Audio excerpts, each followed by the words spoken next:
رسميا عودة المتعة، عودة الإثارة، عودة التشويق، لأن رسميا تم الإعلان عن قرعة الدوري المصري الممتاز موسم 2025 2026. فصلي على النبي ويلا بينا بسرعة نبدأ الفيديو بتاعنا. بعد الاعلان عن قرعه الدوري المصري الممتاز 2025 2026، احب اقول لحضرتك ان الدوري المصري هتكون مكون من 21 فريق.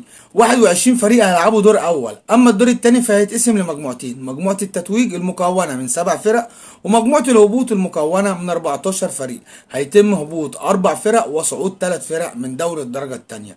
في كل جوله هيتم اراحه فريق. وبالنسبه لمواجهات الجوله الاولى، فالنادي الاهلي هيقابل نادي مودرن سبورت، اما نادي الزمالك هيقابل سيراميكا كليوباترا، وبالنسبه لبيراميدز فهيقابل نادي وادي دجله الصاعد حديثا للدوري المصري الممتاز. وزي ما قلنا في راحه لكل فريق في كل جوله، فالنادي الاهلي الراحه بتاعته هتكون في الجوله الثالثه، اما بيراميدز راحته هتكون في الجوله السادسه، وذلك لارتباطه بمباراه امام نادي اوكلاند سيتي في بطوله الانتر كونتيننتال. وبالنسبه لنادي الزمالك فالراحه بتاعته هتكون في الجوله ال11.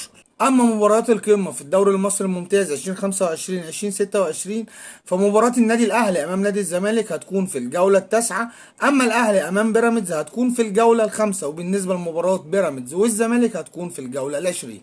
وازيدك من الشعر بيت عزيزي المشجع الكروي الجميل، واقول لك على مكافآت الدوري المصري الممتاز 2025 2026 اللي هتكون 5 مليون جنيه الحاصل اللقب، ومليون جنيه لكل فريق مشارك في البطوله. كده عزيزي المشجع الكروي الجميل يكون الفيديو بتاعنا خلص.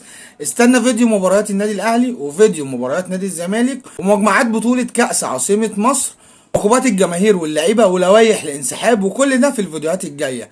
عزيزي المشجع الكروي الجميل، لو الفيديو عجبك يا ريت ما تنساش اللايك والفولو، دعما لحبيبك اخوك محمد محسن، ودايما استنى مني كل جديد. سلام يا ريس.